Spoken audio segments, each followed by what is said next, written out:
365 Sports around the corner. I'll look at four different teams in the Big 12 that and their games and who they are. And one of them at TCU, we'll look at that. They play, of course, UCF at home. Marc Daniels, our great friend. Good-looking man. How you doing, Mark? Good to see you.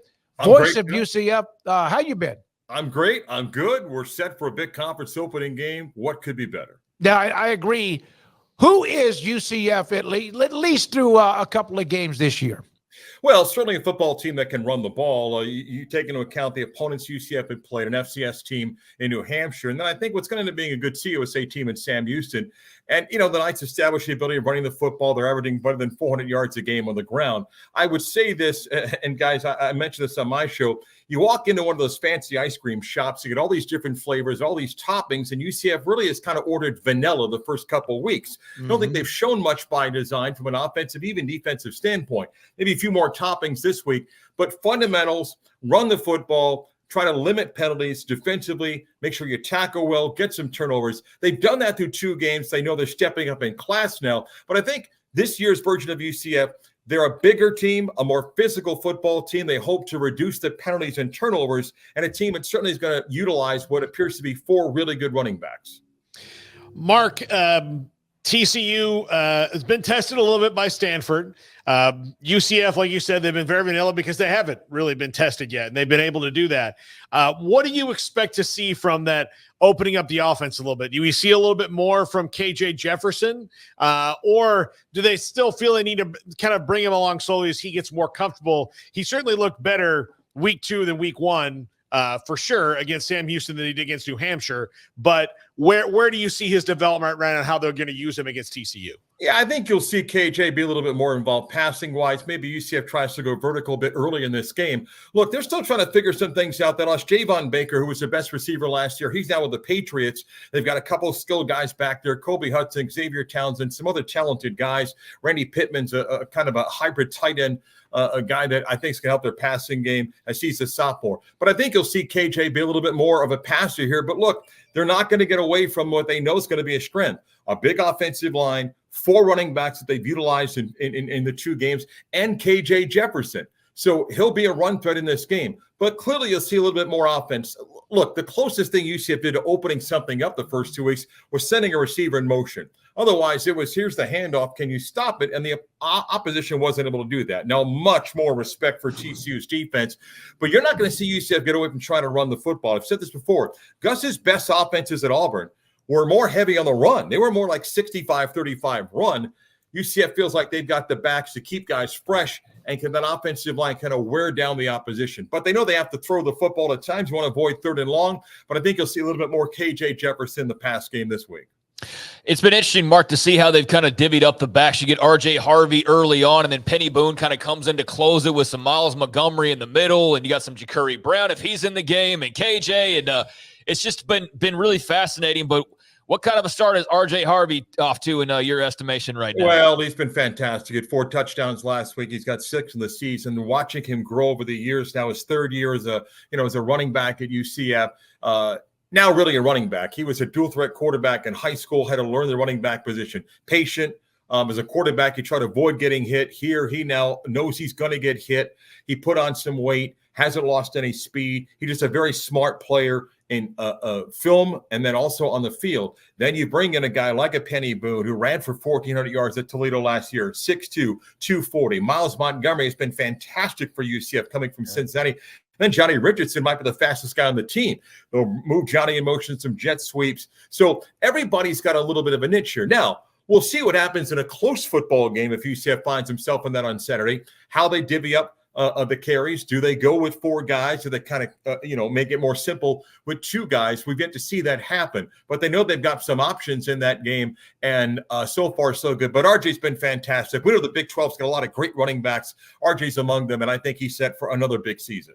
Yeah, I guess when they get into the clutch, like 4th quarter, 10 minutes left, they're either up 3 or down 3. Who's going to get those carries? Oh, it's like the R.J. Harvey, but here's something else that UCF really didn't show much in game 1 and 2 is 2 backs. I mean, that's unheard of in college football most places, but I think you might see a little bit of that as we get into the Big 12 season. I think we did that maybe a combined 4 plays the first 2 games. You might see UCF using 2 backs, and it could be RJ Harvey. It could be a big 6'2", 240 Penny Boom. It might be RJ Harvey. You might see Johnny Richardson there.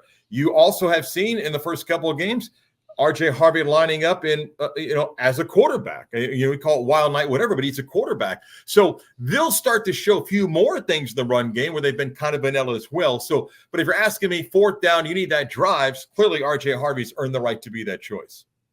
Marc Daniels, voice of UCF with his 365 Sports. What have you seen? And look, this is the first Big 12 game of this year, but have you seen a different maybe approach, swagger, confidence now that the team, especially the guys who were there last year, have been through the Big 12 one time? Yeah, look, guys, we talked a couple of times last year that UCF certainly was competitive in the conference, but they realized that, they needed to get bigger, had to get more physical. And I think that was a key a mission of Gus and his staff of the offseason. But they brought some guys back that understood, hey, we've got to get better in some areas. And from a fundamental standpoint, it was one of those camps that Gus really, I think, kind of raised his voice a bit. We've got to cut down on penalties. We've got to limit turnovers. Those things cost UCF probably 2, maybe 3 football games last year, but every team can talk about that. I think this year's team, like TCU, went out on the defensive side of the ball, kind of upgraded some areas. UCF is much better at linebacker, as is TCU at linebacker. I think UCF's back end got significantly better while bringing some guys back. And competition certainly helped. Quadric Bullett's a kid that's been at UCF for a number of years at safety. He was pushed a lot in spring and maybe at times was running with the 2s. Well, that competition, I think, elevated his game the first 2 games of this season. So I think UCF is better talent-wise. I think they're more prepared from the physical standpoint of what to expect out of the Big 12. We'll see how their lines hold up. I think they're better there. But I think this team's got a better mental approach as it enters the league, a league they feel they have a better understanding of. Has there been anything noticeably different just in terms of what the defense looks like with Ted Roof compared to previously? You mentioned some of the positions themselves, but what stands out to you through a couple of weeks? Well, I think Ted may blitz a little bit more. I think they may feel like that they can cover on the outside or if they send corner blitzes. So I think you might see UCF gamble a little bit more. Last year, they were a bit hesitant because we struggled in one-on-one coverage. We struggled, against the run, a little bit of undersized safeties. But I think they feel like they've got some depth now and some kind of hybrid guys that can play multiple positions. Deshaun Pace was at Cincinnati kind of as that roving linebacker, at times nickel or safety. He's a linebacker, but athletically can cover guys. So I think you might see Ted gamble a little bit more. They feel like they can get pressure up front. Look, every team changes, a defensive coach, and they all say they're bigger and faster and stronger. But I think Ted feels like he's got more playmakers on defense now compared to what UCF had last year. So therefore, I think they feel comfortable if they want to gamble a time or two. Marc Daniels with us. Mark, when and where what was your first job in broadcasting? Oh, wow. In South Florida at 14 years old at a AM radio station ripping old AP wire copy. I love that. That AP wire copy was special. Off the ticker? Yeah. Off the ticker and the old paper, the long strands of paper that if you came in, if the newsroom closed at night at like midnight and somebody didn't come in until 5 a.m., there was just rows and rows and rows of paper. And guys like, look, Smokey, you're as old as me. And, in that era, you learned of the AP poll when that poll came out on the AP wire and you ripped it off and it was like, oh, wow, here's the AP poll. And you got a baseball update and they would send the sports out every, 15 minutes. That's how you did news back then, man. Absolutely. I would come in for the weekend shift in Lufkin, Texas, and there would be like 27 trees worth of AP wire all curled up. And then I would go into a certain area and I would start, you'd start cutting them out. And this was weather, this was news. Friday night high school scores would come in with this massive list. That's how you got it. There was nothing else. That's how you got it. I used to do a high school football show as well. And you literally would commercial break. You run all the way down the hall. You grab that long sheet of paper. You bring it back. And then, the audience thinks you got all the scores in front of you. And you're just kind of scrolling through. Here's this update. Here's that update. Or, as you know, back then, you called the newspaper and said, hey, can I get a couple of scores? That's how we see the high school football show back then. Yep, absolutely. When I first got into radio, my dad had a cousin. And we were at it like he was in his 70s.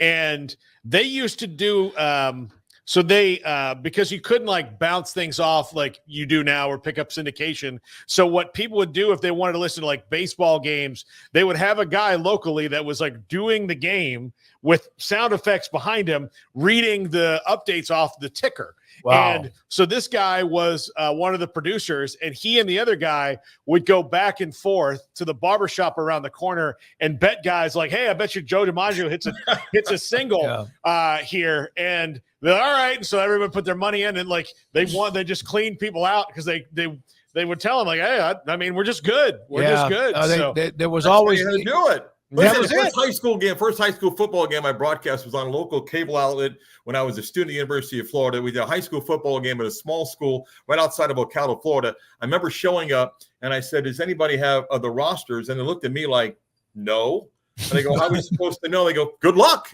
Yeah. And in the first game I did, I had like 10 names on one team, maybe 4 on the others. And that's just how you did it back then, man. That's exactly right. It's unbelievable. I literally, I'll never forget. Sometimes when you heard that ding, ding, ding, ding, it was either weather or it was a major, major story that was coming down the AP wire. Yep, those were the days, man.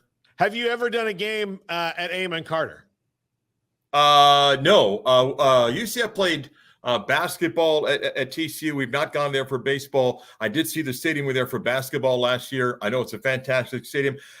Capacity-wise, very similar to UCF at 45,000. So, and I know they got a blackout, family weekend, sold out, night games. It's going to be great weather. We're excited. It's going to be a great environment. And guys, when you open the season with a couple of games like both these teams did, and you go, okay, now here's a game that is going to be a battle, it kind of elevates everybody's level of excitement. Yeah, and we've heard Gus Malzahn, you brought this up, year 2, and they're more accustomed to it. It's like for you too, right? As a broadcaster with all the teams that you've gotten to know the last 12 or 14 months. Yeah, and the interesting thing though, guys, we only played 2 teams that we played last year. We've got schools that we didn't play last year. We got the 4 new schools this year, all 4 of them.